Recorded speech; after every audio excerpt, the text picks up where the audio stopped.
Chair, we're now live.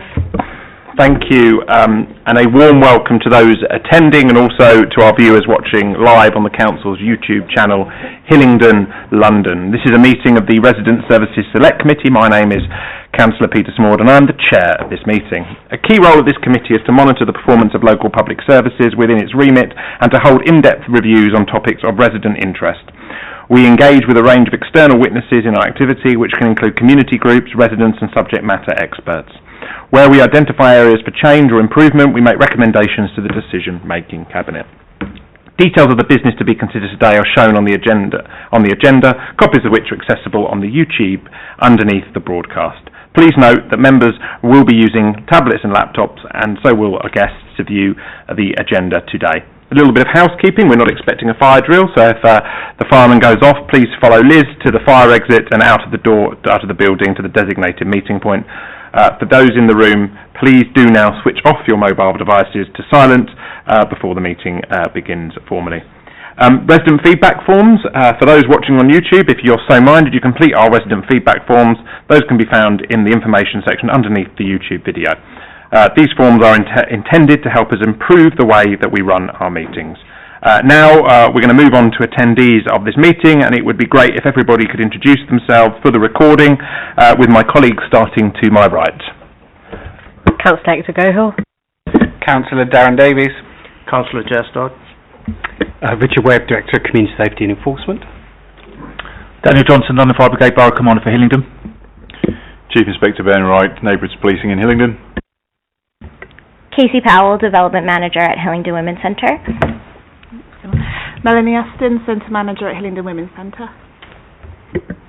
Fiona Gibbs, Stronger Communities Manager at London Borough of Hillingdon. Diane Fakney, Head of Projects, Belfarm Christian Centre. Kerry Laveroux, Head of Finance. Good evening, Matt Davis, Director Strategic and Operational Finance. Dan Kennedy, Corporate Director, Resident Services. Wayne Bridges, Cabinet Member for Community and Environment. Councillor Jagdeep Singh. Councillor Garlick. Councillor Kamalpreet Kaur. Liz Penny, Democratic Services Officer. And we have a couple of other officers at the back, Daniel and Dave, but because it's such a full house, they're waving for those on YouTube. They will be joining us later, unless some of our guests really want to stay all evening. Just so you're aware, we actually have two other guests this evening, Joker and Spider-Man. Councillor Davies' son was a little upset that he left this evening, so he thinks I'm Spider-Man because he thinks Peter Parker is Peter Smallwood. So I have promised him that these two things would appear. You know, some of the things we forget is the sacrifices that our families make for us so we can do these roles, and I thought it was just nice to have them there. We're going to move on to the agenda now. With a couple of extra guests. Apologies for absence, please, Liz. No apologies, Chair. Thank you very much. Agenda item 2, declarations of interest in the matters coming before this meeting. Do any councillors have any declarations? I can see nobody indicating. So we'll move on to agenda item 3, which is to receive the minutes of the previous meeting. Members agreed? Thank you. Agenda item 4 is to confirm that the item of business marked as part 1 will be considered in public and those marked as part 2 will be considered in private. All of this evening's items are part 1 and will be considered in public, which brings us on to the main part of the agenda. I'm very pleased to welcome our friends from the Belfarm Community Centre and the Hillingdon Women's Centre. I just wondered at the beginning if you could just introduce yourselves just very briefly, just tell us a little bit about your organisation, and then members will put questions for you, and if it's related to the council, the lovely Fiona Gibbs will be able to cover that. So, Diane, did you want to go first? Is that okay? You need to just press your mic to do it. Thank you so much for being here. Okay, right, so I work for, as you all know, Belfarm Christian Centre, which is a charity in the middle of the Belfarm estate in West Drayton. We have been going for, as a charity, we set up in 2020. No, we didn't. We set up in 2000. And since then we've run many different projects depending on what's happening in the community. You know, it's just varied over many, many years. At the moment we're running an advice centre that we've run for 25 years, but part of it is now funded through the HAP project, the Hillingdon Advice Partnership. So we work in partnership with Nucleus, Dash and Age UK to run part of the advice centre. And that runs twice a week in conjunction with the food bank. We're also part of the UB7 food bank. We set that up in 2017, and we work them in conjunction with each other because we believe in very holistic work, so we can put them through back and forward when we need to. We run an older person's dining centre where we do social activities, give them freshly cooked food once a week. We often take them on holidays and days out. We do children's events, holiday clubs in the summer, events throughout the year, and a work that's a bit newer. Over the last 3 years, we've worked with asylum seekers across from all the local hotels. Do you want me to continue talking about what we do, or just to say what? Okay. You can continue a little bit more, and then we can ask you and then the members can pick up questions and dive into it. But sadly, over the last 6 months, we experienced we were targeted. We suffered harassment, distress, and alarm to our staff and volunteers because of our work with asylum seekers. There was a lot of criminal damage done to our windows, smashed in. Our front doors were smashed in because it's a glass, costing us thousands of pounds. And it was all caused by a really small minority of people, and it was because we were working with asylum seekers. The estate felt extremely divided and intimidating just before the winter set in, and now I think there's a fear that it could start up again, because when it got cold, people didn't come out so much. I mean, the other projects still continue to be very busy, but that one we had to adapt it. We don't do it at Bell Farm. We still do the work. We just don't do it at Bell Farm, and I'm not really going to say too much about this online, but we're still working with asylum seekers, providing all the opportunities we were doing before. We did put into the Home Office to apply for funding for security towards the building, because there was funding through the Home Office. I mean, that was back in December. We're still waiting to hear about that, to put a bit more security around the building. Our CCTV and all that sort of thing's a bit outdated, and as a charity we can't really afford to put lots of money into that. Despite that, it's still very encouraging, the work that's going on at Bell Farm. And recently we were successful in gaining funding to become a Love and Wanted centre. That was funded by the Mayor of London, and a wider partnership with the National Lottery. And it's about community building a network of community spaces safe across the whole of London. And with that, it'll contribute towards some of our existing activities. And that'll run until March 2028 at Bell Farm. Activities will be enhanced and embedded by social mixing, cohesion programmes within our activities, and we're planning to reach out to about 3,000 people a year. Our offer, we also have other partners that we're working with, namely REAP and HACS, who are also going to deliver things at Bell Farm as part of this project. So, wellbeing courses and that type of thing. So that is a good thing. This fund really comes at a critical time of real community tension in our area anyway, in West Drayton. And that's especially at a time for us when funding's a bit harder now. There's been a little cuts, and fundraising becomes a real challenge for everybody. We know that, and it's been made harder by the demand. People want to use our services, and it exceeds our capacity. But despite that, we hope that being a Love and Wanted hub is going to restore some much needed hope and a sense of community and togetherness over the next couple of years. And we're going to continue to work collaboratively with Fiona and the council officers. We work with lots of council officers towards the same. And through Bell Farm, we intend to bring the beautiful diversity of local residents together, as we have done for many, many years. And we'll continue to reduce hardship, strengthen belonging through our ongoing projects, including being part funded by the Hillingdon HAP project by the Council for Hillingdon HAP, which is really good funding that we were really happy with and thankful for. In summary, we aim to foster inclusion, resilience and cohesion in communities by addressing social, culture and economic barriers, promoting a shared identity and supporting vulnerable as well as newly arrived residents. Ultimately, we want to restore hope in the south of the borough in a meaningful and really compassionate way. And that's it, really. It's all wrote down here. Thank you very much, Diane. That was excellent. Thank you very much. Better than some of the professionals we get sort of like all the time here on some of our officers. That was fantastic. Thank you. Thank you. Some of the people, you've been here 3 or 4 times. So, absolutely brilliant. We now move on for a similar thing from Casey and Melanie, and you can take it. Whoever wants to take it away can take it away. It's down to you both. Thank you. Thank you for having us here. It's our first time at this kind of meeting, so bear with us a little bit. But so we are from Hillingdon Women's Centre. I'm the centre manager. I've been there for nearly 7 years now, but the charity is going into its 40th anniversary this April. So the main predominant focus of the charity, as it stands, is supporting all women in the borough. The predominant needs that we face are domestic abuse, also women experiencing poverty, destitution, isolation, loneliness, or just lack of support and resources. About 85% of the women we work with have some form of experience of domestic abuse, so we've seen that number increase year on year. So whilst we are not only contracted to deliver domestic abuse, only those services, that is our predominant need.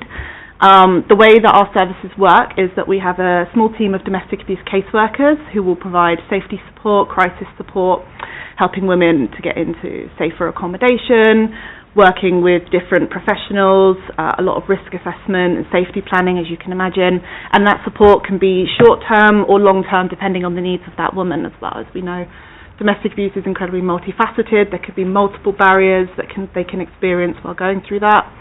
But we also have a domestic abuse recovery program as well. So for women who are no longer in those relationships, who are now safe, they're able to access 6-week group support with other survivors, where we can kind of start focusing more on moving forward, trying to focus on kind of reducing the rate of re-victimisation, and sort of helping women start thinking about kind of goal setting and kind of recognising that they're not to blame. So that's very much the sort of the heart of what we do. Plus we do have generalist advice services where women can access support around benefits, basic housing, access, we can refer to solicitors, a lot of that kind of one-stop shop sort of work as well, which is really, really critical. Our centre itself, as I say, we're in the same building we've been for the last 40 years. So it's a women-only safe space. So women can come in, we have a lot of groups that we put on, a lot of different activities, often kind of one-off events as well. So we really try and promote a lot of inclusion and connection between women as well. So we have weekly wellbeing groups such as Positive Energy, where women can do different wellbeing focused activities, learn new skills. We also have a women's hub as well, which we had funded through the GLA previously, where we've also provided support to grassroots women's groups who are also providing that community connection. For example, Austin Sewing Club or the Afghan Women's Support Group as well, where we've helped to support them with sort of basic funding to help them with their venue hire, for example, and trying to support those leaders of those groups as well to continue to help to make sure that their groups can keep focusing on their fundraising goals too. So we have quite a lot of work that we do. It's quite broad-ranging. The need for domestic abuse support in the borough is ever increasing. The cases that we see are often very complex. We work closely with the HDAS team here at the council in terms of referral partners as well. They're our largest referral partner. So we spend a lot of time trying to make sure that we have strong partnerships with the council through presence at the operational groups, and also through our own contract as well with the local authority. But yeah, is there anything I've missed there? No, perfect. Yeah, okay. Is that okay? Perfect. Thank you both. Thank you both sets of guests for the presentations. The whole point of this was to look at community cohesion with Hillingdon and bring in some of the real life examples of how people through voluntary groups or community groups are doing that, and I think we've heard two live issues. If at any point either our friends from the police or the fire service want to jump in on any of the questions from their perspective, if there's anything that members bring up there, but they'll have an opportunity in the next agenda item. Would any member like to ask a question? We'll start with Councillor Kaur. Thank you, Chair. Thank you all for amazing work that you do. I just want to know, because what you do is quite complex, all of you, and it's a multi-agency work that you do. How is Council chipping with it? Where can we do better? Good question. Thank you. Diane, do you want to go first? I mean, I suppose it varies across individual projects, but one frustration is if, for example, we're working in the advice centre and we deal with homeless people with benefits problems, everything and anything, it could be anything, to try and get a hold of somebody on the phone is really difficult. And this isn't just for, I mean, this has been a thing for years. You know, like housing officers, you can't get a hold of them, and so you're having to jump through masses of hoops to get to somebody to speak to about a client, and you could be 2 hours on the phone, which is such a waste of resources when I've got another 20 in the room next door waiting to be seen. I mean, if there was any way that the council could give us numbers that maybe is a bit more direct, particularly for advice, to go directly to people, you know, I mean, in the past there has been. So you get to know housing officers as the years have gone on, but as things change here, and more maybe leave or get made redundant or maybe just retire, then you don't know the new ones and you don't have that same relationship. But actually a lot of the work's done on the phone now, isn't it? Which makes it a bit harder. It's spending hours wasted on the phone. And that isn't just for the council. I think that's got to be the benefit agencies and everything. But if there was some way that there's direct numbers that the advice, and I'm talking about for the HARP project as well, they express the same concerns when we've been in meetings.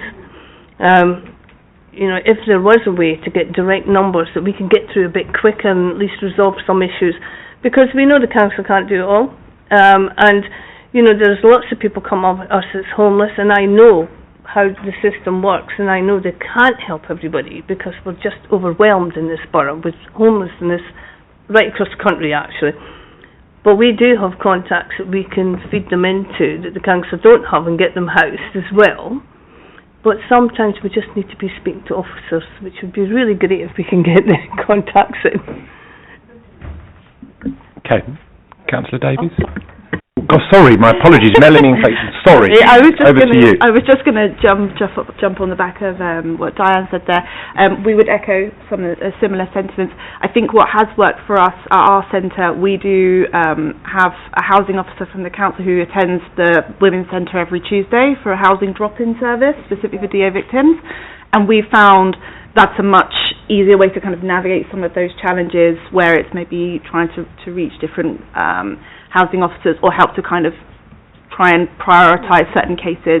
But I think just for us, certainly in terms of domestic abuse as well, just navigating the housing system can be really challenging for survivors, and often those difficulties or potential attitudes around women potentially maybe considered making themselves intentionally homeless or challenges like that are very unique to survivors of domestic abuse can also really create additional problems in women being able to remain safe and not return to a perpetrator as well. Councillor Davies? Thank you. My question's to the Hillingdon Women's Centre. Do you offer DV funding as well? So if a lady breaks away from a domestic violence or domestic abuse at home, do you help rebuild their house so they get somewhere new to go? Do you help provide furniture, etc.? Because I've had a few cases where we've had to find grant funding from elsewhere to try and get someone a sofa because they leave everything, don't they, when they're breaking away. I don't know what the correct term is on that, but no, we don't have any direct funding for that. We've actually got a fund we're hoping in the pipeline at the moment for some hardship funding for that. That can be quite difficult to obtain for us as an organisation, but we go through, our caseworkers often do the similar sort of work of then trying to find individual grants to maybe support women doing grant searches. We're able to access things sometimes through things like free SIM cards or things, and then at times for our own funds we'll allocate small pots through some of the some of our wider funds where there might be a small allocation towards maybe travel costs or topping up or things like that. But no, unfortunately, we don't have the funding capacity, stuff that would be very beneficial if we could. So it's something we're kind of working towards as well. Okay. Any other questions from members? Okay, I'm going to thank our guests very much for being here. I hope members have found that interesting and insightful as to some of the work that people are doing towards community cohesion. Councillor Core. Okay, just wanted if Fiona would be staying, or is, can I ask one question? If you want to ask a quick question to Fiona. Sorry, yeah, of course, sorry. Wave hard next time at me. Yeah, thank you. Fiona, I just wanted where it says that over the recent months there has been noticeable increase in community tensions and visible street-based issues. When we say noticeable, what data or what baseline metrics are we talking about here? I think in terms of that, sorry. In terms of that statement, it was really in relation to the protests that we've had recently, particularly around the issue of people being placed in hotels who are asylum seeking, and the sort of I suppose the anecdotal feedback that communities are sharing with myself and colleagues, police, conversations that we've had, schools sort of sharing that sort of, that they're picking up those sort of dynamics and the commentary and, that sort of sense of people feeling a bit more fearful about what's going on, their experience walking along the street, etc.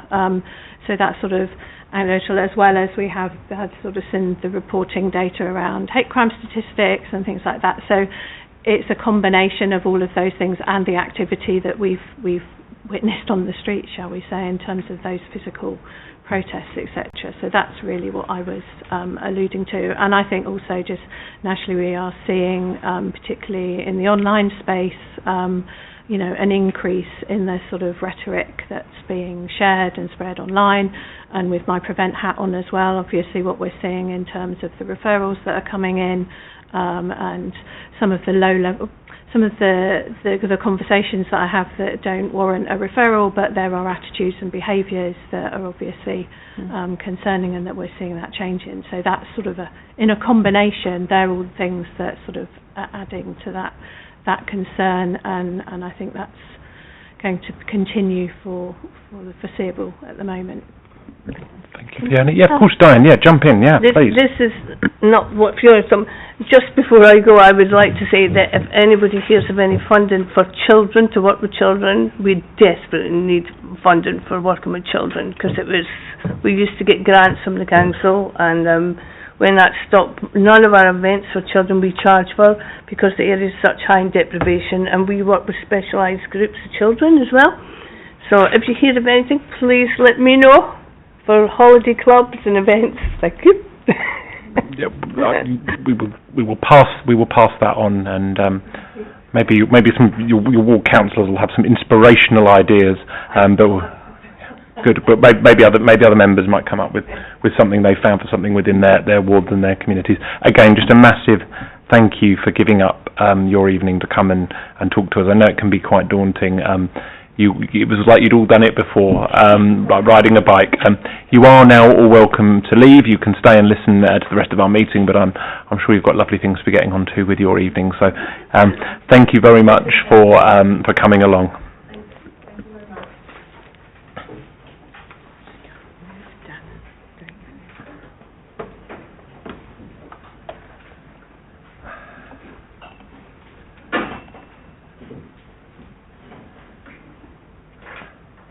Members, we will move Dan and Dave onto the front bench in a few moments' time. But in the meantime, it is great to have Chief Inspector Ben Wright back in front of this committee. This was a scout badge. He's slowly building up to getting the best badge. possible, but it's also a very warm welcome to Daniel Johnson, who's the Borough Commander for Hillingdon London Fire Brigade. When I started chairing this committee, one of the things I was keen to hear from was the Fire Brigade, because the police come to Resident Services Select Committee, our health partners end up with the Health and Social Care Select Committee, and it's very, very, very, very welcome that you've been so open to do that, so thank you, Daniel. As you will know, and as I've explained to our guests earlier, we take the reports as read. I'm also going to welcome the Cabinet Member, Councillor Wayne Bridges, should he wish to jump in at any point, or the Director, Dan Kennedy, on these points. Please do, if it relates to the workings with the Council, but thank you both for being here as usual. Members, do you have any questions? Councillor Corr. Thank you, Chair.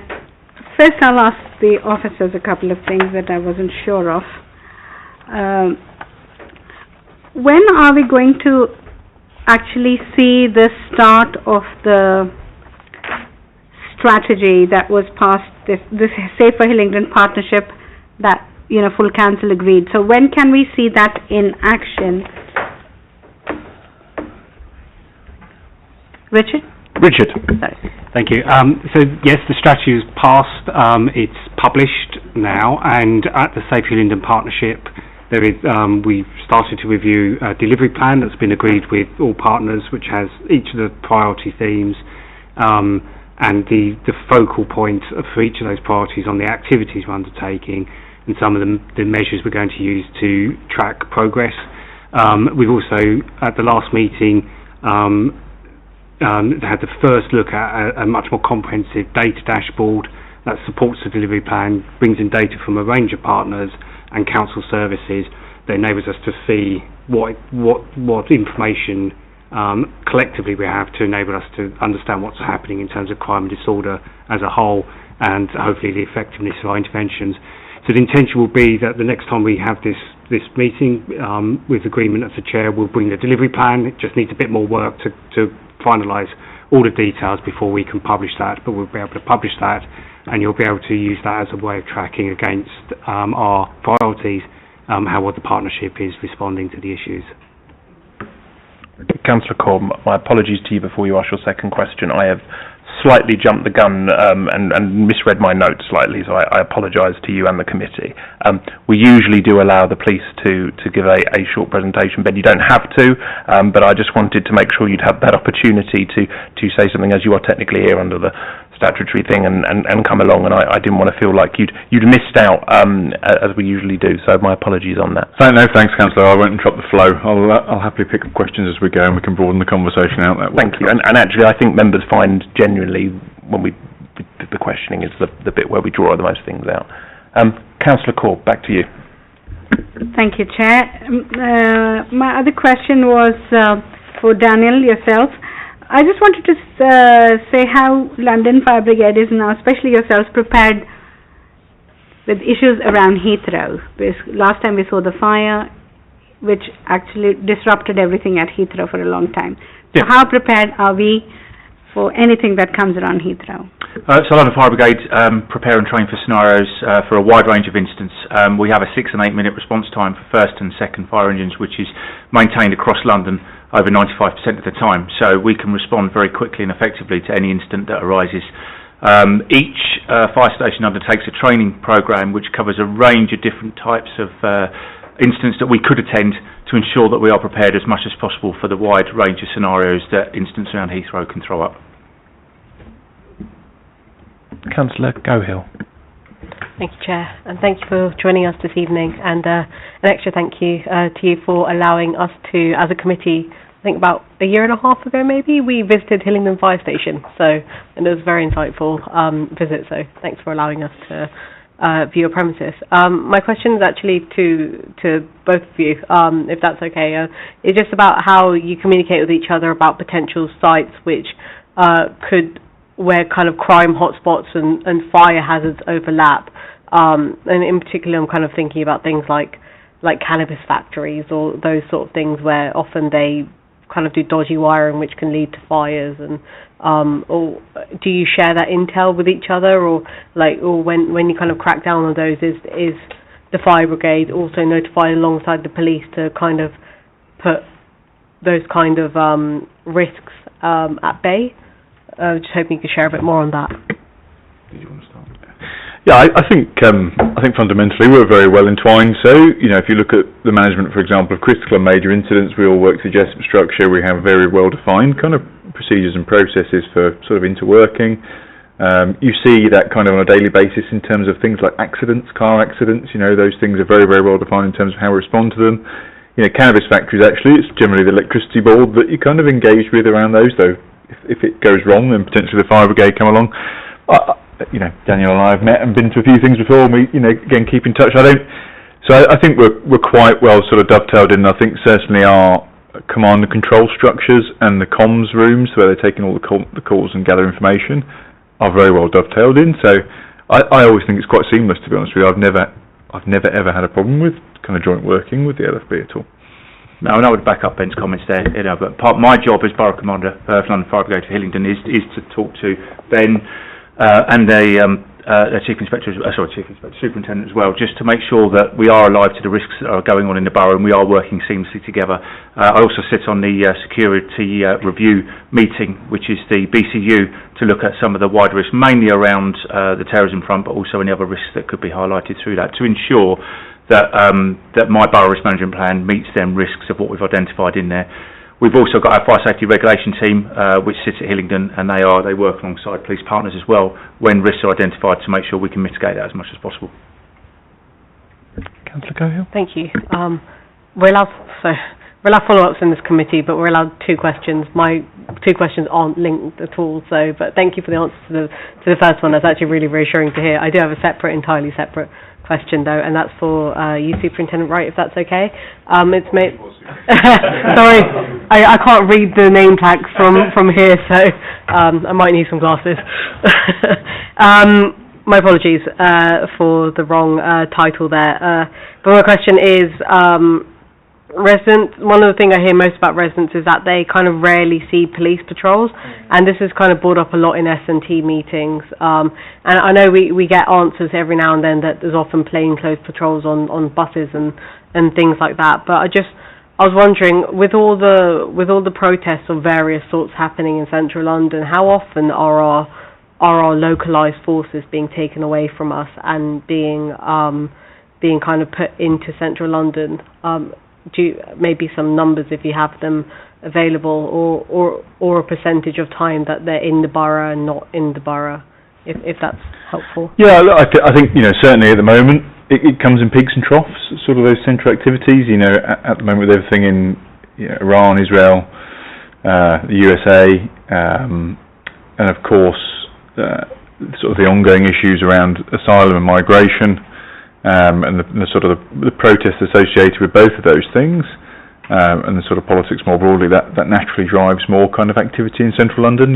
Geopolitics definitely plays out in London quite extensively.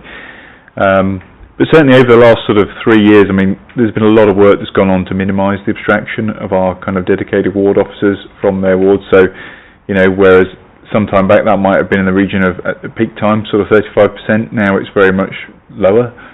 On average, it's probably in between 10 and 15%, and that's not all spent in central London. That might be training, it might be many other abstractions. That's very low and quite reasonable. And in terms of sort of visibility, the thing that we are focusing on hugely is ultimately crime fighting and getting hold of the people that are doing the bad things and dealing with them. And kind of our productivity in that space has gone up hugely in terms of positive outcomes, arrests, charges, cautions, convictions, the lot, and that is a measure of how much our sort of troops are getting out there and doing the work that we want them to be doing. The reality is it's always a challenging thing, visibility, because we're working in a difficult backdrop. We had 3,000 officers cut from our numbers this year. We've had 15 years of cuts. We have potentially further cuts coming next year. We have fewer people. With what we have, people are working incredibly hard, and they're getting out there as much as they possibly can, and dealing with residents' concerns. But I appreciate the fact people would always like to see more. That's sort of one of the rubs, really, and the challenges that we face in terms of resourcing. No worries. Councillor Davies.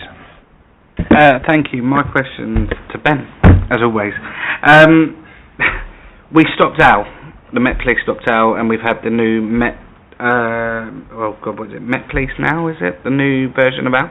What's the uptake been on it? Because I've seen it really pushed. Has it taken over from where OWL was? Because I know Hillingdon was up there in numbers for people logging on OWL. Yes, Met Engage. It's a really important tool for us because ultimately it allows us to sort of have two-way communication with the community members. It's a fantastic tool for sharing crime prevention advice, sharing information more broadly, including people passing stuff to us that is of use and very important to us. We've done a huge amount of work here, and certainly with the support of the Neighbourhood Watch over the last 12 months to really sort of push towards getting our numbers to the place basically where OWL was, which was about 20%. We're not there at the moment, but potentially if we keep going at the sort of trajectory at the moment, by the time we hit the two-year mark, we'll be pretty much there, and that'll be a completely refreshed membership list as well, as opposed to maybe some dormant accounts and kind of older accounts. So that's really good. The interaction, the number of messages going backwards and forwards is working really well. You know, there's some areas that need a little bit more focus than others in terms of certain wards, which we're working on. But very much it sort of forms a part of our monthly performance meetings. It's stuff we work with the Neighbourhood Watch on, and we continue to push. And if you look at sort of the performance across London, I think we're either at the top or very close to the top pretty much all the time in terms of the level of sign-ups and the overall registrations. And I think just at this point it'd be good to place on record this committee's thanks to Dave Ludlow and Kevin Mapham and all the people involved with Neighbourhood Watch. I know Ben works with them very closely. They certainly attend the Hillingdon Safer Neighbourhood Board, and they do in their own time and as volunteers help to keep us safe. So I think we should place that on record if that's okay, Liz. Thank you. Councillor Davies, have you got a follow-up? Yes, another one for the police again. The SNT teams, I've got an exceptionally good SNT team in my ward. Got a really good sergeant, PCM as Shackles, amazing. But the one issue I find is that they only work up to 11 o'clock. For my ward that has 2 licensed premises, has some severe ASB that comes out of them premises, the ward teams are not on shift when we could potentially need them. So I know they finish at 11 o'clock in the evening. Is there a way that their shifts can be flexible to be there? One of my licensed premises finishes at 2 o'clock in the morning. And I get a number of complaints from residents about ASB, noise, after hours drinking, etc. I know that becomes part of Daniel's portfolio, but if there was a bit of visible policing there as well from the SNT, that may help. I don't know if anyone else has them issues, but is there a shift that's available if needed? Yeah, I think there's a danger of considering that the DWOs and the ward officers are the only available resource, and they're not. You know, so there's 24/7 of the emergency response teams are available. You know, 365 days a year.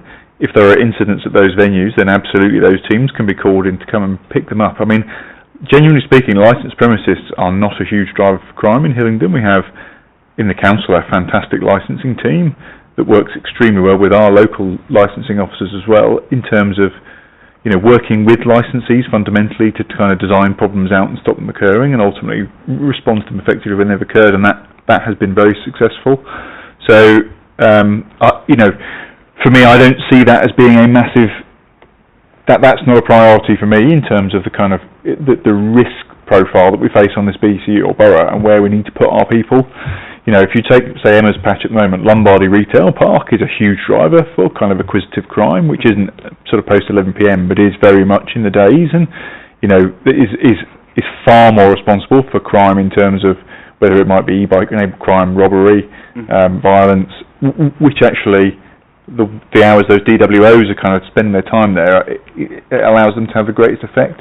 That does not mean, though, if we get specific intelligence to say that, you know, with an emerging issue in one of your licensed premises with severe crime or something like that, that we can't change shifts, maybe we can't... Licensed premises was maybe, sorry Chairman, was maybe the wrong way, but just use that as one that I've got a late night premises, we get a lot on shopping parades, etc. that happen later into the evening. That was maybe the way I should have gone with that rather than...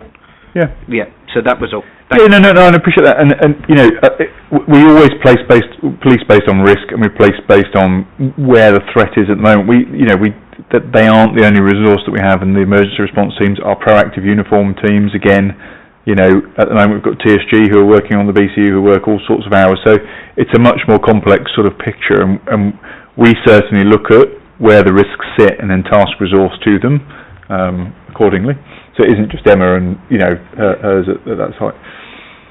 Thank you. I'm actually going to just jump in with a question for Daniel. I was very interested about the fire cadets and the junior citizens program. I think it did about 3,000 year 6 pupils. Yep. I just wondered if you could tell us a little bit more about that and how much resilience you think that has to fire safety. I can certainly remember when I was a cub, we had the firemen come in and it was all very exciting. We went down to the fire station and they told us we all had to have a fire alarm in our house, and I made my dad buy one. So I just wondered what we thought the resilience was, how it educates young people, how they then take that home, and how it prevents obviously fires taking place.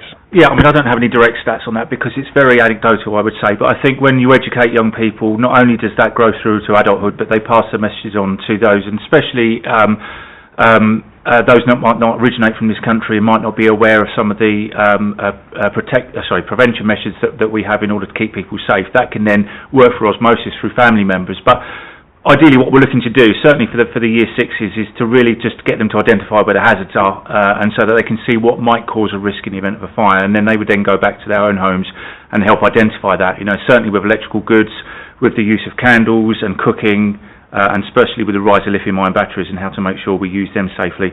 And it's very, very visually orientated to make sure that we get their engagement when we do these sessions, amongst the many other stalls that they do as part of the Junior Citizen Scheme. Thank you. Councillor Gohill. Thank you. Another question for you, Ben, if that's okay. Just off the back of what you said of my last question, you said you might be anticipating sort of cuts and stuff next year to the police service. I was wondering if you could expand on that a bit more. Yeah, this year, so there was a £460 million budget deficit last year. The Mayor provided some funding to bridge that gap, which left about 200 million, which led to a series of cuts. That structural deficit remains. So the funding picture for next year has not been resolved, and obviously we need clarity on that, and it's very, very difficult for an organisation to kind of move from year to year without clarity on what its funding picture is going to be and make long-term strategic decisions. So it is a challenge for us, and we absolutely need that to be resolved one way or another. See, that's slightly sorry, thanks, Chair. That's slightly surprising to me because I was just literally reading on the City Hall website that the Mayor of London was increasing the council tax preset specifically for policing by £20 per household, and that's literally going towards police. And then on top of that, you hear about the government supposedly giving some more funding, which kind of meant, and I'll quote it here, 150 more officers and 100 more PSCOs working in neighbourhood policing teams in London. And it's just weird to hear that both sides of that story. Like, are we getting more or are we getting less? And it seems like it's a very different story on the ground than it is on the kind of wider, higher level picture there. I was just it seemed a bit surprising to me that is actually what the story is actually looking like. No, I think you're very fair, and I think the public narrative can be very confusing, certainly for people who aren't close to it, to understand. I mean, if you look at it just locally in terms of Hillingdon, so over the last sort of 4 years there has been an increase in some areas, so things such as sergeants on our dedicated ward officers or dedicated teams locally, the neighbourhood teams. There's been an increase there. There's been an increase in some of the PCSO numbers, and we retain 2 dedicated ward officers on those wards, which we always have done.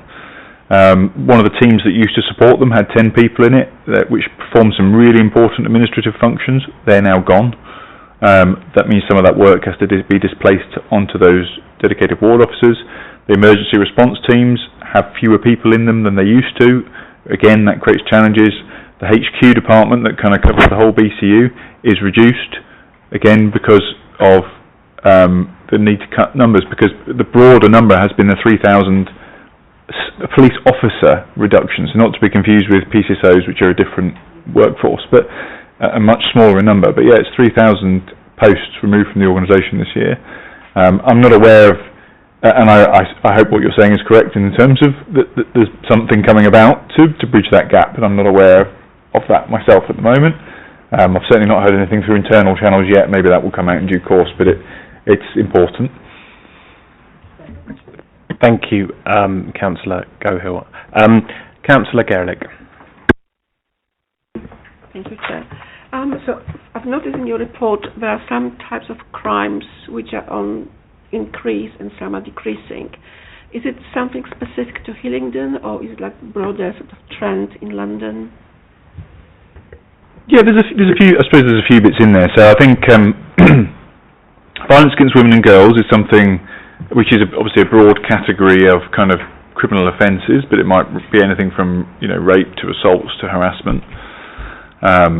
There's been a huge drive, and certainly with sort of third parties and third-party organisations, etc., to increase reporting from violence against women and girls, because we know we have a huge under-reporting issue. We always have. Certainly here we're seeing a lot more people coming forward and reporting crime to us, which is a really good thing. And a lot of what I read when I read through the crimes sort of on a daily basis is historical reporting, people coming forward and reporting stuff that happened years ago, because there's that hopefully increased confidence. And we are seeing, following a lot of, one thing the Met has done is push a lot of its resourcing towards public protection work, so dealing with violence against women and girls, and consequently you're seeing an increase in the detection rates and the outcomes for victims of those horrendous crimes. And indeed, some of the domestic abuse crime positive outcomes are higher in Hillingdon and Hounslow and Ealing than anywhere else in the Met at the moment. So there's some really good work going on there. So you have to look at that one through that slightly sort of nuanced lens. Theft of motor vehicle is one that you'll see in there. That's a sort of a national trend at the moment in terms of increase in theft of motor vehicle. There's a lot of work going on at a national level with automobile makers around how they can be sort of secured in terms of communication to owners around how they can secure those vehicles. We do a lot of work locally in terms of operations to target that crime type as well. And at the moment it's probably come down a little bit over the last month. Theft from motor vehicle, we did some great work around that's going in the right direction. Burglary, we saw a peak sort of November, December time, which was quite acute, because we'd had some really good work done the year before here, where we saw it really drop off following some very big convictions. We have now apprehended the people we believe responsible for those kind of spree that took place of recent, who have been arrested and charged, and consequently we've seen those numbers really, really drop off over the last month or so. Violence with injury is quite an interesting one. I think that some of that is due to reporting sort of standards, as in the crime recording standards being more strictly adhered to, so stuff that maybe previously wouldn't have been categorised so high up now is. The key thing there is I think a lot of that is domestic abuse related, the majority is in Hillingdon. Public space sort of acts of violence, fortunately are rare. Sort of coordinated violence, if you like, is very rare, and we keep a very close eye on that and target that as and when that does come about, very robustly. Yeah, I think that hopefully gives you a bit of an overview. I'm happy to take sort of specific questions. Do you have a follow-up, Councillor Gerlich? Yep. So my follow-up is with some crimes like anti-terrorism. You get referrals from schools or maybe from other agencies. With domestic violence, do you ever get referral, let's say, pre-offensive, let's say from neighbours who are concerned that there is some violence next door? Yeah, I think there's there's been a lot of talk about domestic violence and violence against women and girls, and it's so important, and I think awareness, societal awareness is increasing. There's still more to do there. And sort of intolerance of it is increasing as well, which is absolutely right, because it shouldn't be tolerated. So you absolutely get reports from neighbours, third parties, from other agencies. Certain offences might be more technical in nature if it's kind of to do with abuse of children online, things like that. There's excellent intelligence mechanisms in place there. So we have a wealth of information coming in. We'd always like more, but. Yeah, there's a lot there, and I think the message really is if somebody thinks something is suspicious, whatever that might be, then give us a call and tell us, whether it's domestic violence or something else. Thank you, Councillor Garelick. Councillor Singh. Thank you, Chair. May I ask a question to Ben? The stop and search, I read the statement, is quite healthy. Could you give us more detail, because sometimes the residents or some young children, they are asking how does it work? Could you give us more detail about that? Yeah, so stop and search is a really important tool in a policing sense. Equally, it can be damaging if done badly. I'm happy with where we're at in terms of stop and search at the moment, because we have constantly sort of increased in over the last sort of 3 years. In small jumps, the number of stop and search that are occurring, but in big jumps, the positive outcomes. So we're at a place now where it's about 40% of searches result in a positive outcome in terms of somebody being found with something on them that they shouldn't have. Now, if you imagine that might be two people walking down the road, we stop both of them, search them both, because we've got some information and one of them's got something on them, you can then see actually that figure, in sort of real terms, might even be a lot higher, depending on how you sort of view it, really. But it's really important. There's some really good work that's going on. 90% there or thereabout is video recorded. Those videos are audited and basically dip sampled by an independent panel who come in and basically look at those members of the public to sort of quality assure them and satisfy themselves that that power is being used appropriately. The results of that are fed back to the Mayor's Office of Policing and Crime. At any point, somebody can complain about a stop and search, and we can watch the whole thing on video, review it, and make sure that's been done, appropriately. So we are in a good place, I think, on relation to stop and search on the BCU. I'd like to see it keep increasing and keep whilst retaining that detection rate personally, because it's a great way of preventing violent crime, drug-related crime, theft, anything where you're carrying an item ultimately. Councillor Singh, do you have a follow-up? Okay, I'm going to bring in Councillor Dott, and then I have Councillor Davies and Councillor Core again. Councillor Dott. Thank you, Chair. My question is to Daniel, please. Could you please provide some information on fire caused by electric bikes or electric scooters, lithium batteries? Are they becoming major issues these days? Yes, they are. It's a rising trend, and it's something that we campaign very heavily. It's been probably our number one lead with regards to what we call the Charge Safe campaign, with the rise in the use of lithium-ion batteries, mainly around sort of scooters and bikes, and obviously how to use them safely, because people are buying kits online. So, I don't have the exact statistics, but just know that from our fire investigation team who look into these and are notified of every single fire involving lithium-ion battery, that yes, they are on the rise as a rising trend with regards to the incident that we do attend, and obviously the fast nature in which they occur produces the hazard of which we obviously want to try and minimise by educating, so that people are aware of the risks and reduce them as far as practical. Thank you. Councillor Dott, do you have a follow-up? No. Thank you very much, Councillor Dott. Councillor Core. Thank you, Chair. I have a couple for Ben and one for Daniel. I probably will come in the second round. Ben, I just wanted to know, in regards to stop and search, is there any disproportionately represented group in there? And if there is, have we taken any steps to do better engagement with that set of the group or community? So there is disproportionality in there. I suppose in terms of overall numbers, the numbers are sort of almost linked to the sort of demographics. Really, there's more white people are stopped than any other colour, and then it's Asian people and black people thereafter. But black people are more likely to be stopped per head of population, if that makes sense, than any of the others. So there is a disproportionality. That said, we're stopping the right people because we're finding stuff on them. And it's fully transparent in the sense that you can come back to us and kind of complain if there's an issue, and we very rarely get any complaints whatsoever about stop and search, but you can at any point. So, I think it's very important that we are stopping people based on legitimate grounds, but we shouldn't be scared to stop anybody based on whom they are if they're committing an offence. I think we should be doing that without fear or favour. So, in terms of engagement, I think it's an absolutely fair question, and it's really important that when we're doing stop and search, that we're actually explaining the grounds to people, explaining why it's happening, make sure they understand the kind of nuances of that. And absolutely, the officers are trained in that, and to make sure that happens. Again, that is scrutinised when those kind of audits are taking place. When we use an issue powers such as Section 60, which is a more sort of blanket approach to stop and search, we can say, a senior officer can say, right, this area, given a series of crimes we've had recently, we're going to engage in more stop and search.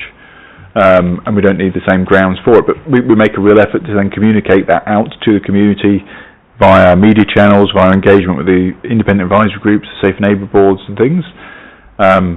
And it's very, very closely scrutinised, not just here, but at the IAG meeting next door, which is happening now, and the Safe Neighbourhood Board. Again, quarterly, we run through all the stop and search figures and are subject to kind of questions in relation to those. So, 100%, it's something we want to get right. Interestingly, when we did the stop and search charter consultation for a couple of years now here in Hillingdon, Hillingdon was a real outlier as a borough.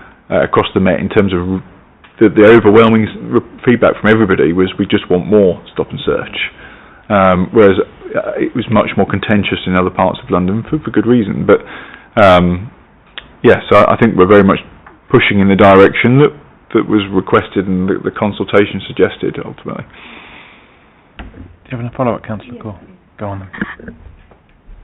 When I said engagement, I wanted to know if the groups that we are targeting, of course it's not who you are targeting, but the disproportionate number. For example, you said black. Are we reaching out to the communities or faith groups that associate with that for a preventative action, not like when you do it? Of course you do it right and you have a procedure to do it, and they're obviously it's again supervised and everything.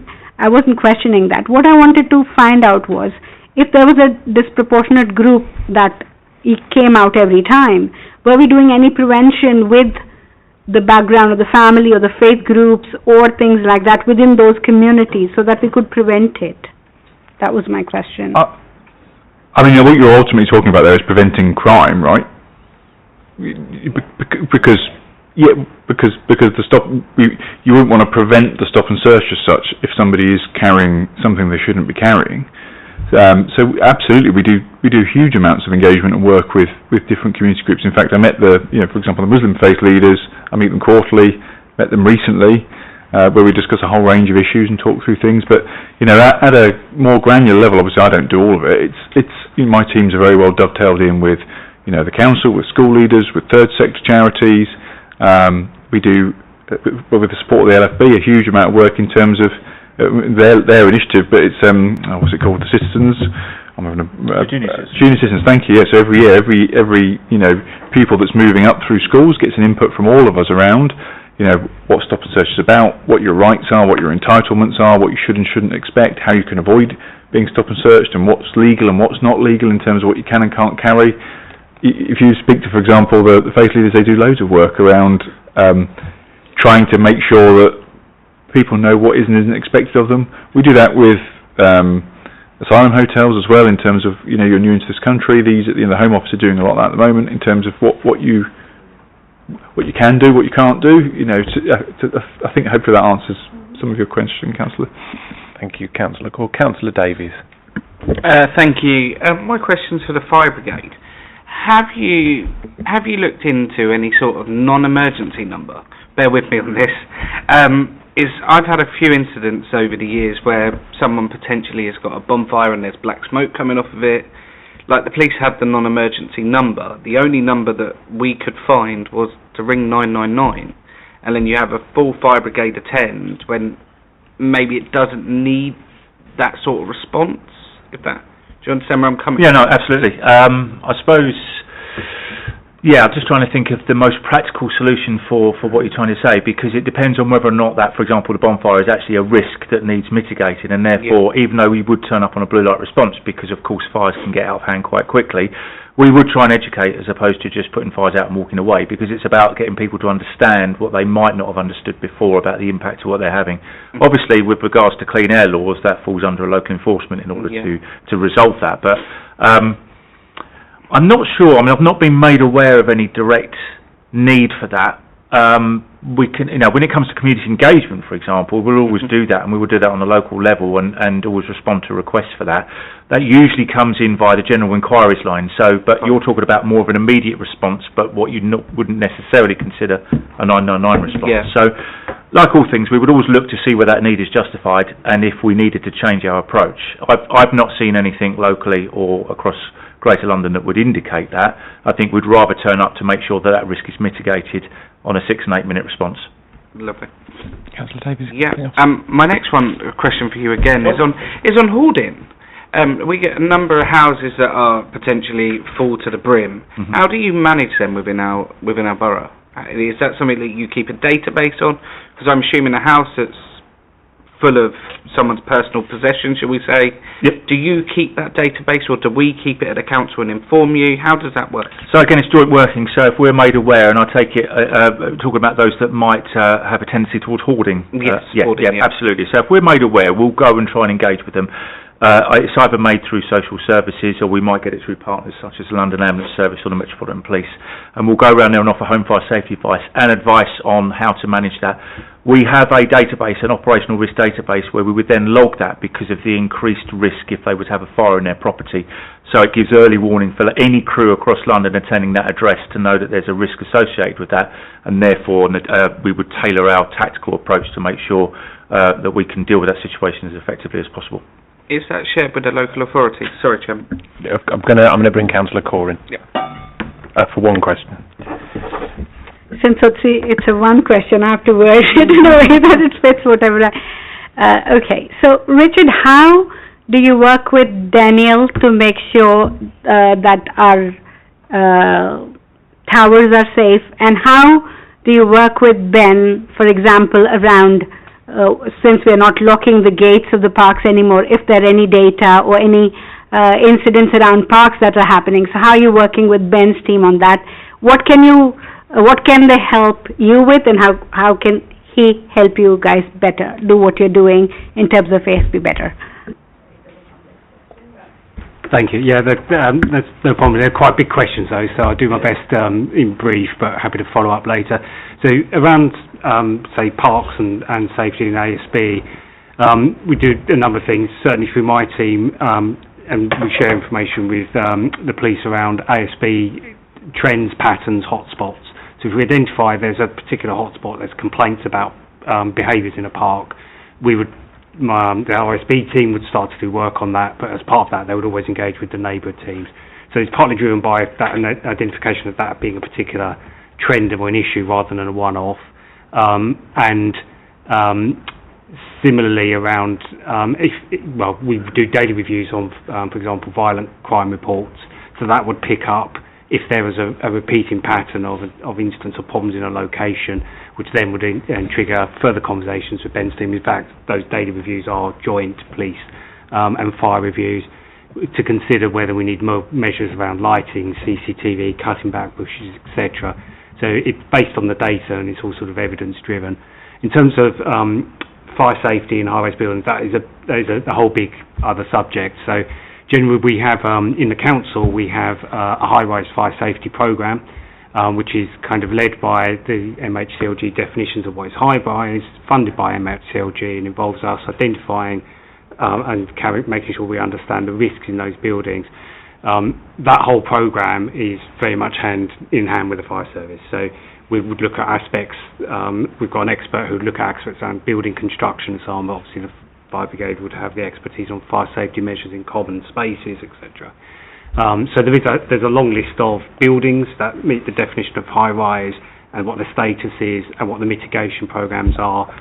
There are mechanisms we use like enforcement notices where we need to force action to mitigate fire safety risks, but generally those are long programmes of work and involve court appeals and potentially several years' worth of construction work to remedy the defects.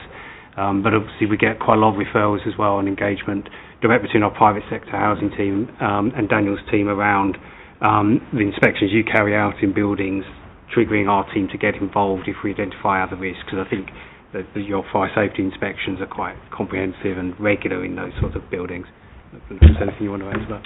No, absolutely. It's just to back that up. Obviously, there's some legislation changes around high-rise buildings and certain buildings that are at enhanced risk. So high-rise, 18 metres and above, or 6 floors or more, is now building emergency evacuation plans where the local authority housing team will be working with the high-rise portal to make sure all of these buildings have that electronically stored. And we're in the process of implementing that. For years now, on our operational risk database, we have detailed plans of all the high-rise premises on there with a layout, again, so that we can respond quickly and effectively to any call. Any call received to high-rise premises receives quite an enhanced attendance for that very reason. So there's a lot of work that's going on around that. And then, of course, within the buildings themselves, if there's any people that need specific plans, then details will be stored to ensure that we can prioritise who we rescue first. Okay, thank you very much. I'm going to just ask one very brief question to Ben. It's not in the report, but it's something that somebody spoke to me about the day. A couple of parents have been in contact. I don't actually have a secondary school in my ward, but I have 3 almost neighbouring it. School wars. And this new sort of, I don't think it's a new sensation. I can remember being at school, and I was at Northwood, and we used to talk about going up to Hayden and sorting them all out, but no one did. It was just a lot of talk in the playground and not a lot of action. But when I heard it, I thought, oh, it's just that again. But actually what I'm hearing is some quite organised things, potentially with people from outside coming in, weapons being brought into schools. Like, this feels like a slightly more than just playground titter-tatter. Can you tell us a little bit about what work you're doing with the schools or to try and prevent this sort of new sensation, this new outbreak? Yeah, and I think there's a danger of sort of blowing this out of proportion.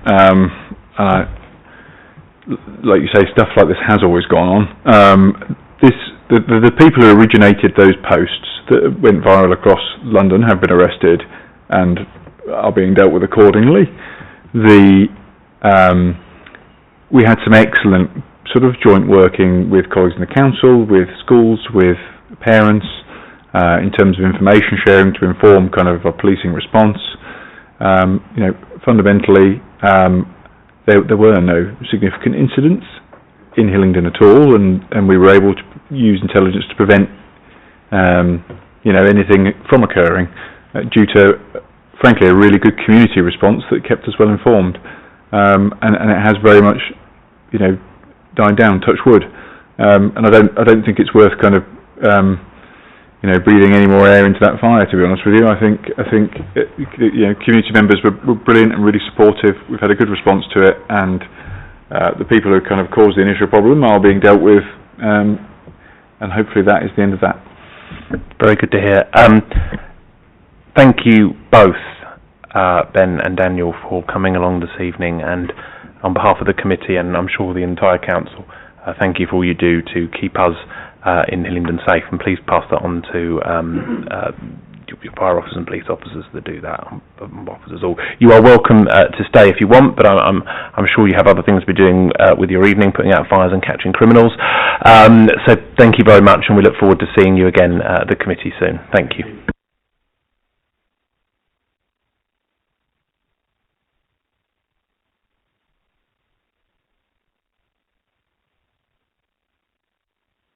Okay, a subject that always gets councillors excited. Enforcement of public spaces protection orders, PSPOs, street trading and fixed penalty notices. As we have Dave and Daniel here, who are veterans of the committee, especially Daniel, we will go straight to questions from members. Would any member like to ask a question? Councillor Dott. Thank you, Chair. It's not a question, basically. It's just a comment. I realize there's on Hillingdon website there's no options available if somebody wants to report littering from a vehicle, because last week I personally witnessed that, but when I wanted to report it, there's no option available on the website.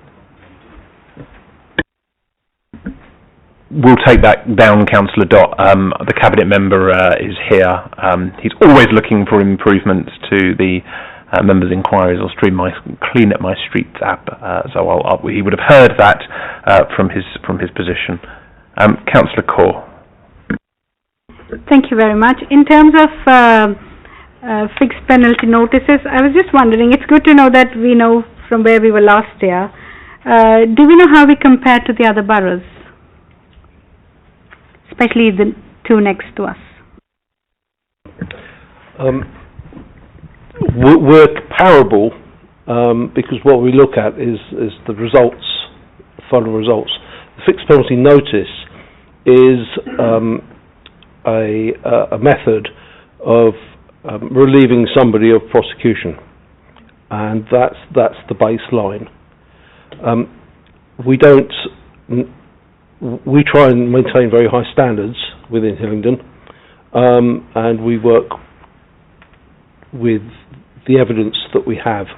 Other boroughs do issue higher numbers of tickets, but as for the success rates, I really couldn't comment on that. Okay, Councillor Kaur. Thank you. In terms of FPN, especially on the vehicles, I just wanted to know what steps have we taken to improve signage and clarity of restrictions and public awareness in the areas of high volume, especially of engine idling or footpath obstructions? Because I have had a couple of instances come to me where they were issued FPNs, but they said there were not enough signage, or there wasn't where they had parked.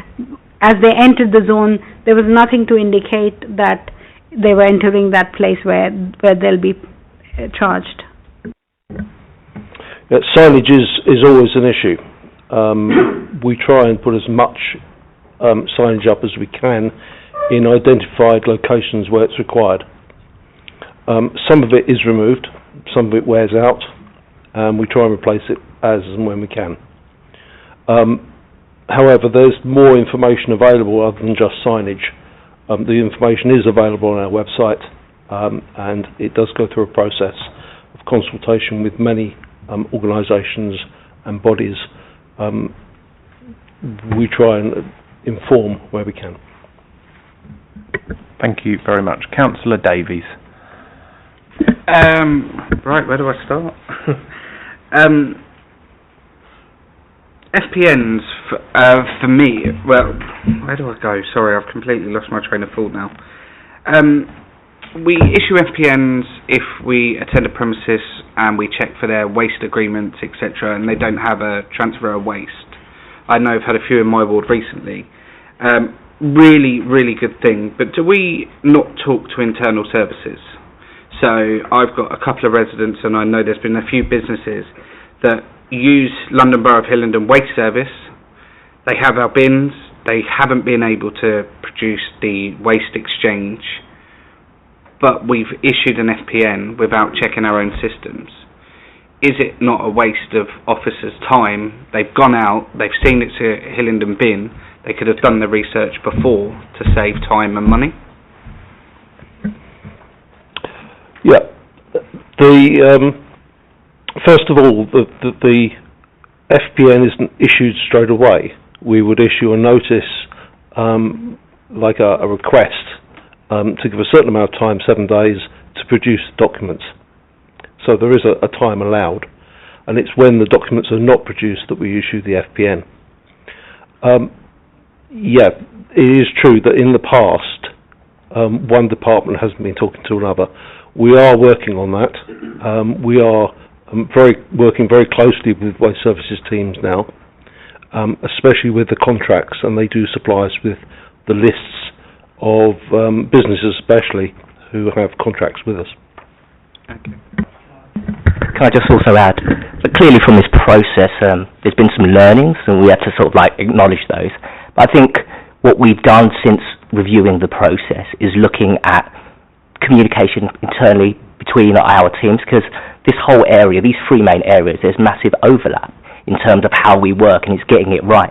So there's Dave's team with ASB, there's an EE team done by ATCO, and there's also licensing as well, for example. So through this process, what we're doing is, having regular meetings, monthly meetings, where we're sharing reports individually, finding out what are the problematic premises, and establishing leads for particular cases where they're problematic. And hopefully through that communicating and also training of APCOA officers, there's no sort of like mishaps in the future in terms of overlapping or disproportionate enforcement approach. Dan? Thank you, Chair. Just to add to what Daniel and Dave said, Waste Services and enforcement teams are working together. We're taking a very proactive approach now, which we'll be rolling out and are rolling out over the next year. Importantly, we want to make sure that we visit all the premises, we're keeping a register of those visits and the action that has been taken, so that we basically contact every business and we check to make sure that they've got a licence, a contract in place for waste. And obviously, we're using our own intel as well about, because it is quite a fast-turning contract register, if I put it that way, and businesses, some businesses fail, some businesses are starting up, so we need to keep on top of it, which we are. So we're building up our intelligence about the businesses in the borough which have contracts, which don't, and targeting those, as Daniel has said, which appear not to have contracts. Thank you. Councillor Gohill. Thanks, Chair. So just on FPNs, again, I just wanted to know, digging into it a bit more, how many are actually paid versus the ones that are cancelled or unpaid? Do you have any kind of proportions or stats? Yeah, well, we can, in page 32, I believe it is, you can see at figure 1, sorry, my laptop's just sort of like gone, we can see the total amount, and I should sort of like, since the publication, I should sort of correct an error. You will see the total amount was 8,827. You will notice, which we didn't, and I apologise, pick up initially, the June figures at 74. You will see that column in the middle, but it's actually, looking at the report and rerunning it, there's actually 1,405 in June, so there's actually a spike in sort of like June, so there's a bit of a blip there in information, so you'll see total figures at 8,827 for stats, but that's actually more in the region of 10,232. So that also skews the income on the next table as well. But in terms of like the refunds, you will see I think there was only one for £50, and so there's a process for like 14 days to pay the fixed penalty notices, and also 28 days. So if you look at it in terms of like the income table afterwards, you'll see there's roughly about a month's lag where the initial fixed penalty notice was issued and then the payment. Thank you, that's useful. It wasn't entirely obvious from the... Yeah, it's quite a small table. No, it's more so that it sort of says how many were issued, but my question was around how many of those issued were actually paid and stuff, and unless you know the price of every FPN, which I suppose is tiered as well, because depending on, the events. Depending on the events, you won't really know how much income relates to how much, it's not just like divide one number by the other, and so that's what kind of brought up my question, so to say. But we can definitely look into it in terms of running a report. My question was mostly around like, are people actually adhering to these fines when they're given, or is it does it actually lead to like that kind of behavioural change, which it seems like it kind of does from what you've said. And I think that's credit to APCOA as well, with their checks and balances and the process in terms of like the reminders being sent and it being formalised. I have a separate question, if that's okay, Chair. And that was around the PSPO. So I have a bit of a bugbear with them. I will be entirely honest. It just seems to me that they keep cropping up in like exactly the same areas. That like consistently again and again, and I get the purpose of them is to reduce ASB, but if they keep cropping up again and again, it's clear to me that the kind of behaviour doesn't change, and I just wanted to ask like what can be done about that, or if you want to, I'd be very happy to be proved wrong and say it does lead to a behavioural change. But no, I think you're. Councillor Gary, I think your points are like well valid and raised. I mean, we got to remember in terms of like those 10,000 fixed penalty notices which were issued last year, 60, you're referring to that 60-odd% which were issued for under the PSPO, under that new piece of PSPO, which was, last year, so February the 1st it sort of came in. So there is going to be not a targeting, but intelligence of trying to enforce that. And so in terms of behavioural change, we can definitely see it in terms of other areas of work, but I can see that Richard wants to sort of come in there. Richard? Yeah, thank you. Just if we're focusing on the Heathrow-related taxi and private hire vehicle PSPO, which is the majority of the FPNs, it's remarkably low how many people we've issued more than one FPN to. What we've seen is a lot of behaviour change, because we see people who have been persistently waiting in the area, doing things like going to public car parks, restaurants, fast food outlets, parking in their car parks, waiting there, rather than waiting on residential streets. What we see mostly is the people we're issuing the fixed purchase notice to are other drivers who've not been issued with notices before. Councillor Dott. Thank you, Chair. I'm not sure who the best person to answer this question. My question is, how much of the enforcement income is reinvested back into community safety or enforcement resources? So generally, in terms of the contractual environmental enforcement team, the cost of that contracted service is recovered through the income from the fines, but it's it's broadly equal. So there isn't a surplus generated, there isn't a loss. In the last year, there has been a bit more of a surplus because of the volumes relating to the Heathrow PSPO, but it's still in the tens of thousands rather than significant. So all the money pretty much is going back into the delivery of that service. Thank you. Councillor Dott, do you have a follow-up? No, thank you. Councillor Call. Thank you, Chair. I just wanted to know, do we now have data to see, or ASB data, to see the impact of ASB out-of-service closure, and similarly ASB data on incidents in green spaces since we have stopped locking the gates? Do we have the data for these, please? As far as I'm aware, there's no data that's been drawn yet in relation to areas where perhaps we've made changes, such as public spaces that are no longer locked. That will come in time, I'm sure, because we're yet to recover that data over the time.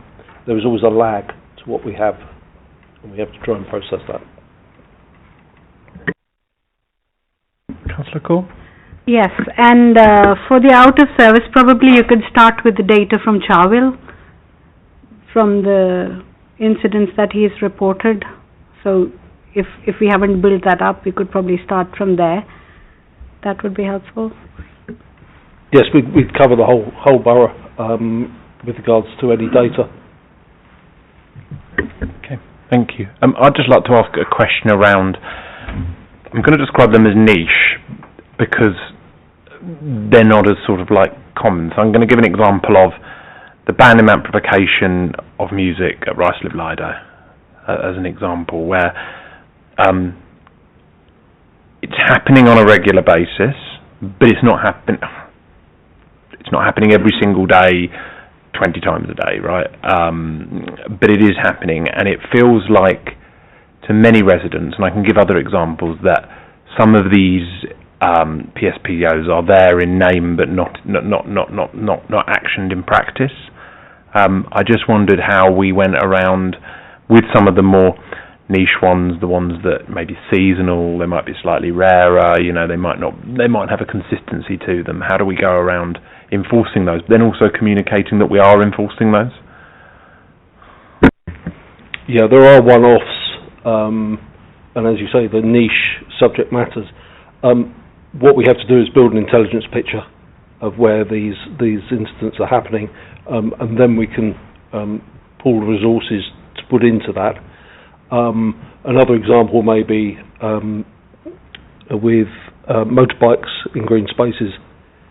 Difficult to catch, very quick, but they are there. In that particular case, we work closely with the Metropolitan Police, and they've been very good at providing us with intelligence and information, and we have issued recently a number of fixed penalty notices to motorcyclists in the north of the borough. Okay, thank you very much. Councillor Call. Thank you, Chair. Just one last one. It says where a person commits an offence if they fail to place a lead on a dog which at the time the person is in charge of or responsible for when the dog is on a pavement by a road 3 meters or when required to do so by an authorized officer. So why I'm asking this is in one of the green spaces there was large dogs off leads which attacked people around them. And because green spaces is not mentioned where it's supposed to have dogs on lead, though that particular green space does say to put the dogs on leads if need be, the people who refused to do so despite requests by the others, the person who was attacked did complain to the owners of the dogs and they didn't do anything, and they were really large dogs. And what do they do then in that scenario? Who do they report to? What's the help for them? That sort of scenario is beyond the PSPO.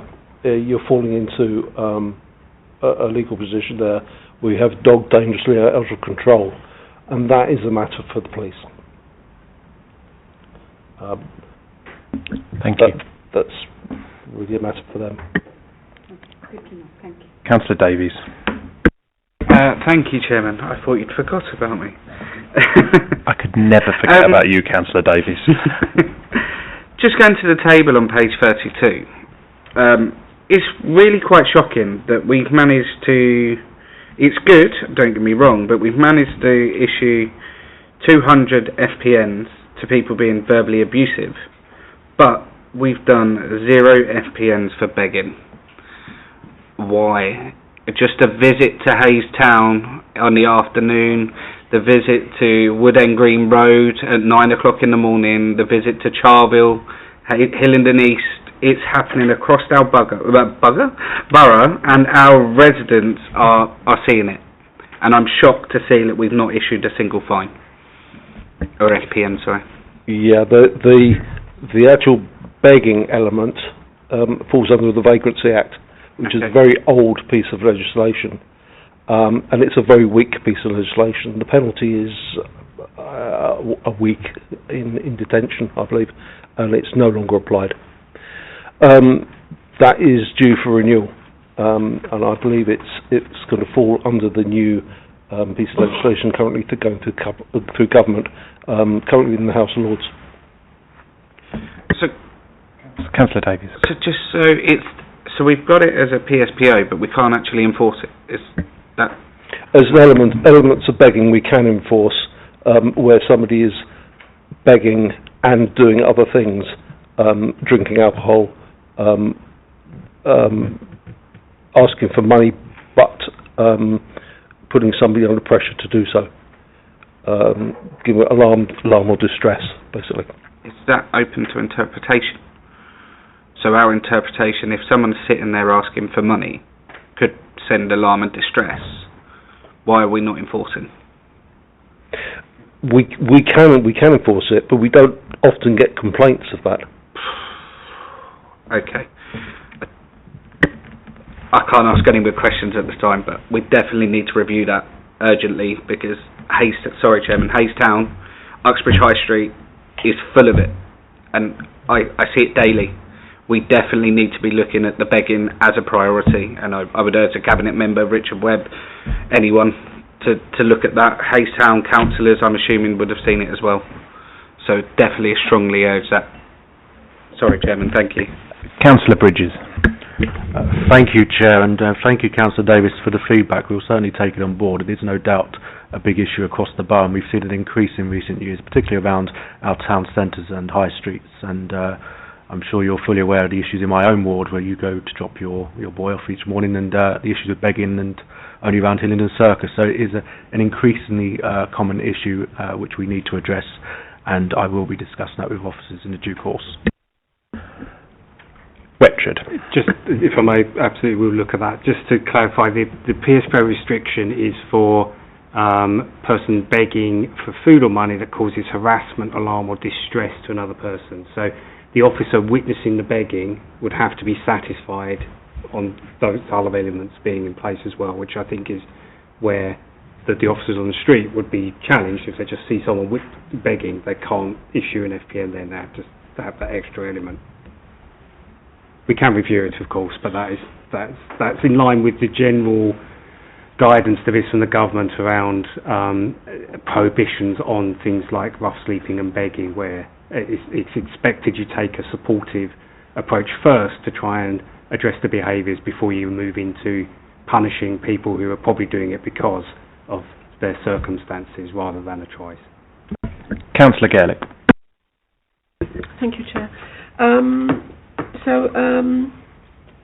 In PKFL we have numbers of business-related FPNs, and there are also advertising offences, notices, and the question I have is, do they include fly posting in those numbers? Yes, they do.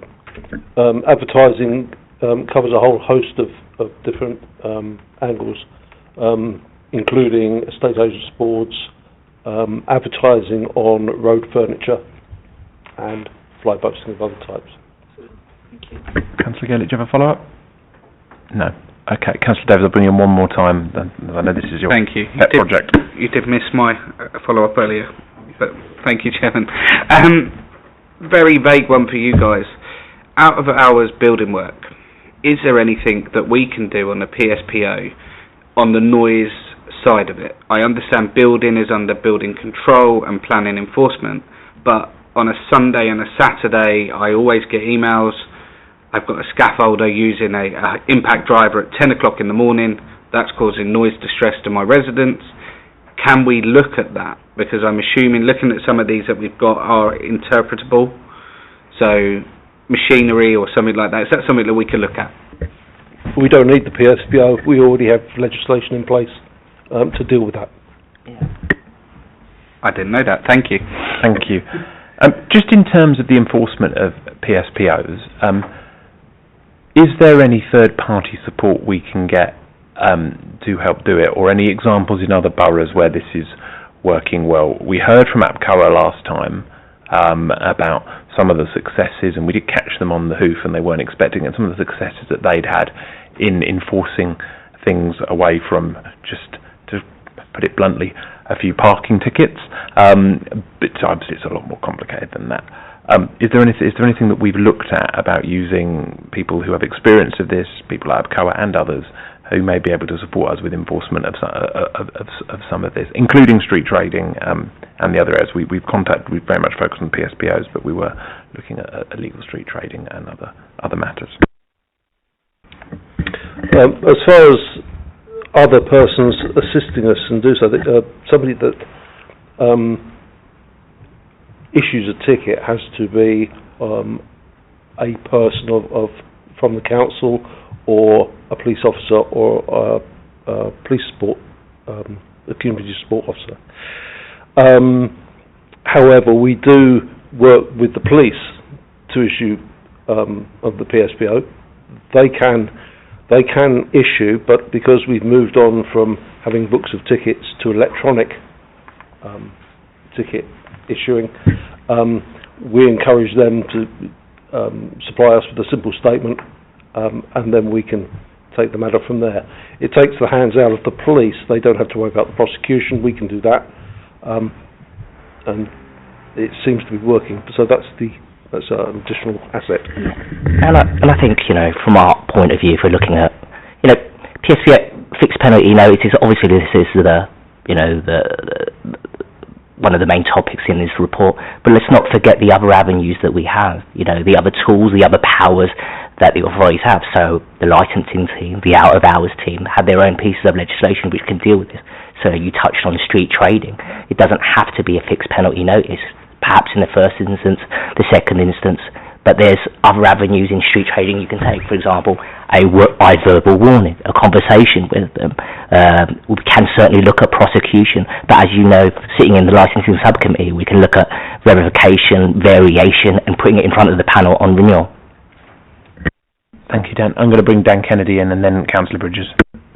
Thank you. I think the other important thing to note as well is that we are working across teams in the council as well. So, for example, we touched on waste services earlier. So it is about getting out and being the eyes and the ears of all council officers who are hitting our streets, so to speak, so that they can work with the enforcement teams, but also take a more direct role as well by building up the evidence pack.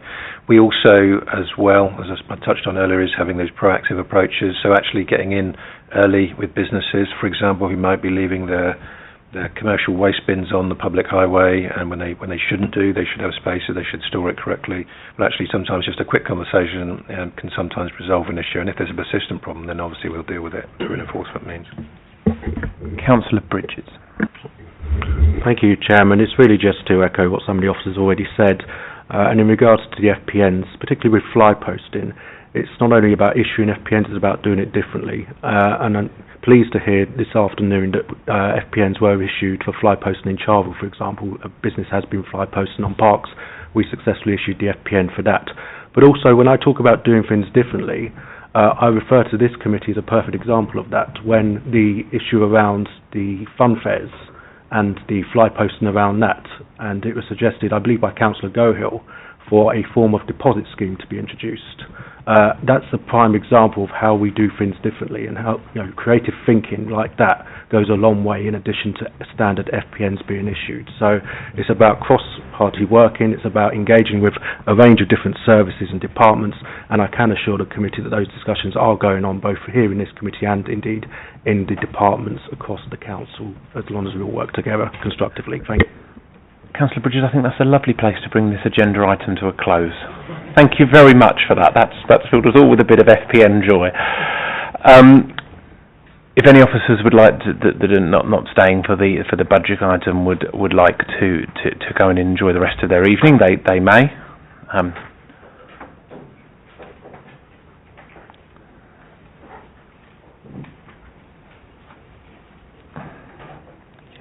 Okay. Thank you very much to the finance team for staying this evening. In every committee I've ever sat in, they've always been first, and there's some officers who always seem to be last. So I did move it around, but I assure you, the next time, as you sat here this time, you will get to go first to make it fair.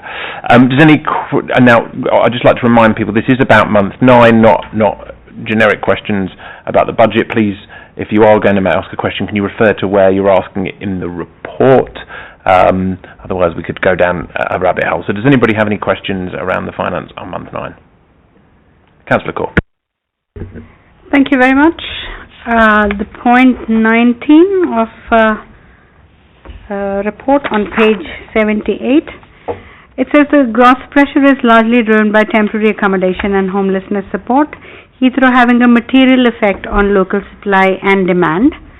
Given that 82% of rough sleepers are non-Heathrow driven, what are we doing to make sure that the rest of the target is achievable, and how do we bring the homelessness numbers down?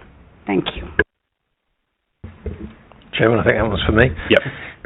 Thank you. So we are taking a very proactive approach. I mean, if I just look to this year, for example, we are proactively working with private sector landlords who are one of the biggest sources of homeless presentations or approaches in this borough. So we are proactively talking to landlords who are seeking to evict, to understand and negotiate, mediate, to see what we can do to prevent. If we're not able to prevent an eviction, and that includes friends and family, sadly domestic abuse, and obviously private sector evictions, then we will seek to secure alternative suitable accommodation, usually in the private rented sector, and we work with other landlords to secure that accommodation. I should also add as well that with support from Cabinet, we've delivered a huge increase in social rented properties available through the council-owned accommodation this year, which has obviously helped to alleviate pressures, helped to move families out of temporary accommodation where they're eligible. Local residents are eligible to move out of high-cost temporary accommodation into a secure, settled home of their own. And I should also add as well that for those landlords, those providers who do provide temporary accommodation, we've been successful over the last 12 months to secure capped rates or fixed rates. We've negotiated lower rates and fixed them so that we get some cost control in the market, and as typically we're seeing 10%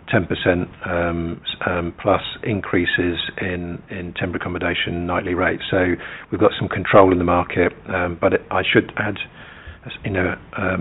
a sense of realism. It is an extremely challenging market. We are seeing a number of landlords exit the market, quite possibly because of greater reforms and greater compliance requirements coming very soon from May this year. So it is a challenging market, but we're doing everything possible. We will continue to do everything possible with Cabinet support to prevent homelessness and support our families to move out of homelessness and into settled accommodation as quickly as possible.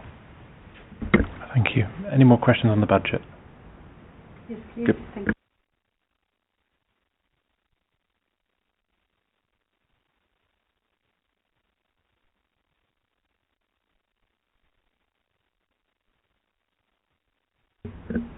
Could you please explain 21, please? Yeah, so it's a whole range of different measures within that particular budget line, some of which has been through some actually increases in income. We've got a great management team in the museum and bunkers service, and actually just more efficient cost controls and a whole range of different measures, which is something all services are applying across the council, so that we're confident that we're always securing best value for our residents and exercising prudent management practices in the way we manage our finances. Do any more members have any questions on the budget? Yeah, what we can take. Yeah, go on, Councillor. Thank you. Sorry.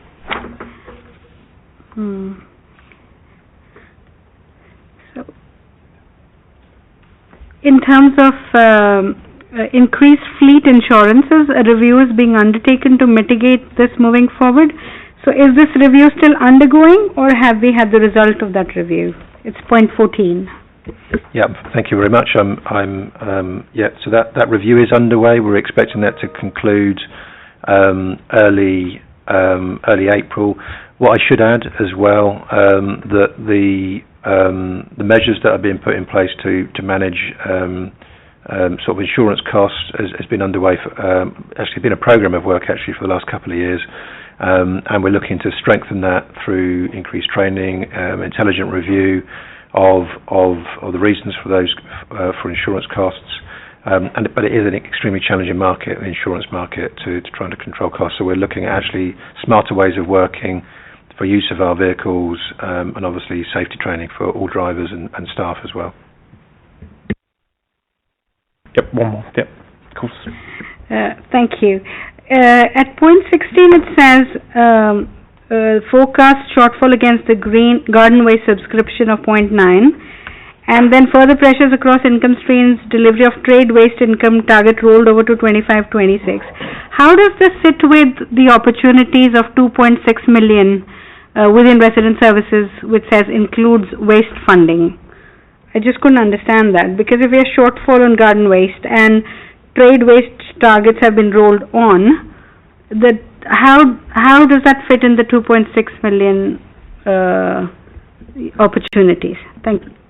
So there's a whole range of different measures that we're looking at across waste services. So we know, as previously been sort of reported and discussed at committee, that we've been very open in the past about our fees and charges for commercial waste, and actually clearly the reality is our competitors, if I put it that way, are undercutting us because they know what our fees and charges are, which is not something that a commercial organisation should be, or commercial services should be doing. So we're taking a very different approach over this coming year. We are doing a root and branch review of our commercial waste opportunities, and we're confident actually that there's a bigger market share that we can secure in the borough. I mean, we are local, we're reliable, and we're there for all of our local businesses. and that's something we are going to continue to press with, and it touches on some of the initiatives we spoke about earlier under previous item about being proactive and working with local businesses and supporting them. In terms of other opportunities, there are a key consideration is two aspects really, is waste prevention, and that is promoting to residents and also businesses how we can reduce waste so that less waste is handled, and when we do handle waste, we dispose of that waste through the most cost-efficient waste stream. So, for example, this committee would have heard about the great initiative that we're pushing and forward with. More than 20,000 residents who live in flats now have access to food waste caddies. That's a significant cost reduction to separate waste and channel it through food waste channels rather than send it through household waste channels. It's quite considerable, the unit cost reduction. So that's the opportunity that we're pushing forward with. It naturally is not something that stands still, and we'll continue to press forward with that over this coming year as well. But we're really pleased that we've made great progress, and we've got our residents ready to engage positively in increasing their contribution to food waste recycling. Thank you very much. I'm conscious that we did cover that in the last meeting quite extensively, so it was almost like reading the minutes. But thank you very much for reminding us, Dan. Councillor Garelick. Thank you, Chair. So I've got a question around the savings tracker table 2. So as of month 9, we had 48% of savings banked. Considering that we are at the end of financial year, month 12, how confident are we that those green delivery in progress, that they will be fully delivered by the end of financial year?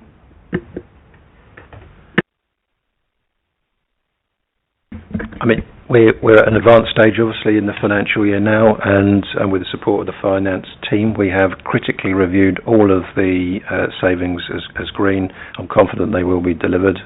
So we've reached, obviously, this late stage in the budget, and actually all the gremlins have been ironed out, and the learning has been obviously rolled into any future program, next year's program as well. So confident that will deliver.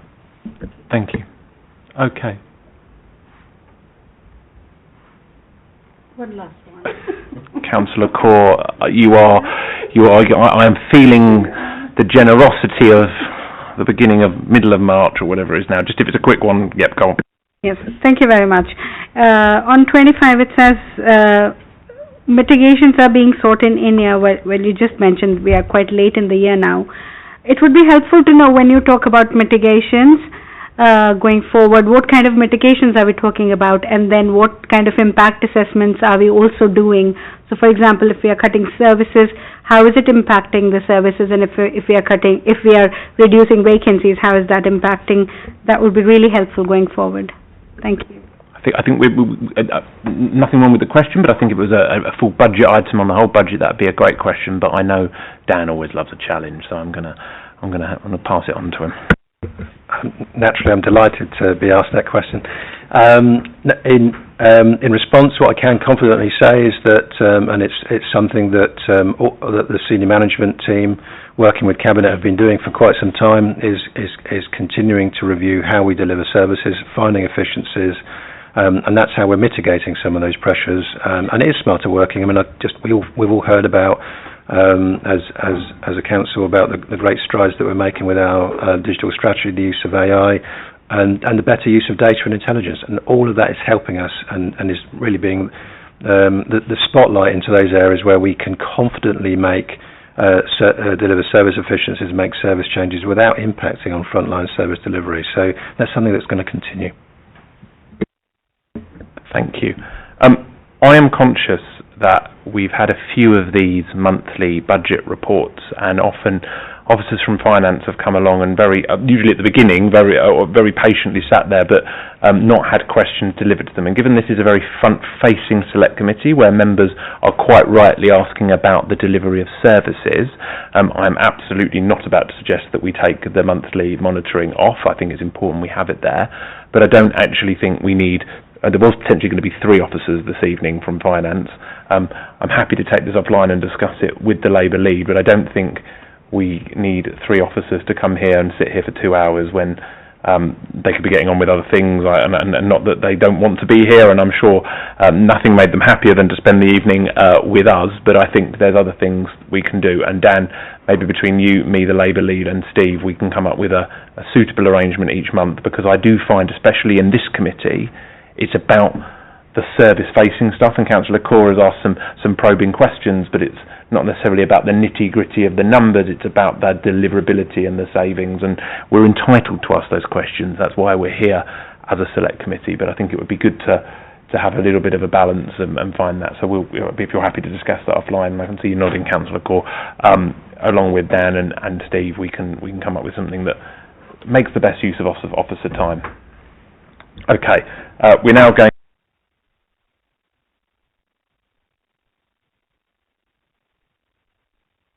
plan. Anybody have anything on the forward plan? Agreed. Thank you very much. We now move on to the work programme. I'd just like to say one thing on this. Councillor Davies and I got out of bed at 5 a.m. not together. Our rumours start. We did not get out of bed together, but we went out and visited our refuse staff as they started their trips down at Harlington Depot. It was certainly, I found it very interesting. We went out following one of the recycling trucks, the professionalism of people.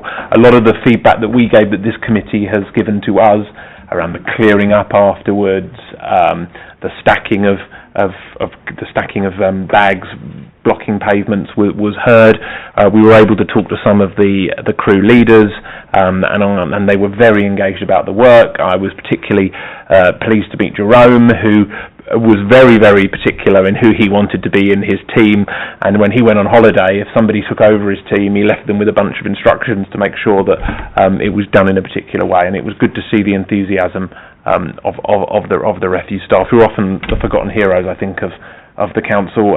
They get up in rain or shine, in dawn or dark, and I just wanted to pass on our thanks to them, and maybe we could put that on the record. Councillor Davies, have you got anything to add?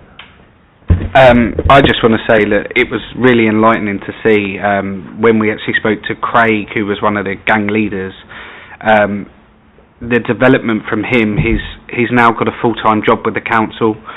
It's enabled him and his partner to move on in their life. So it was really good to see that he started off as a temporary member of staff. He's now got a full-time job with this council, and his life is moving forward thanks to the efforts that we're doing. So it was really good to see.